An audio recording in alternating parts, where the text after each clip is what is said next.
Hi dear friends, welcome back to this channel. Today in this video I will show you how you can insert new column in Excel, because sometimes we want to insert new column in Excel. So in this video I will show you how you can easily do it. So without wasting time, let's start video. If you find this video is helpful for you, then please give like this video and subscribe our channel. So firstly, select the column. So when you will select the column, the new column will be inserted on the left side of the selected column.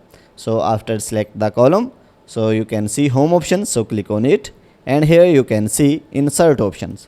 So after that you can see insert sheet column, so just click on it. You can see the new column is inserted on the left side of the selected column. So guys, in this way you can insert new column anywhere.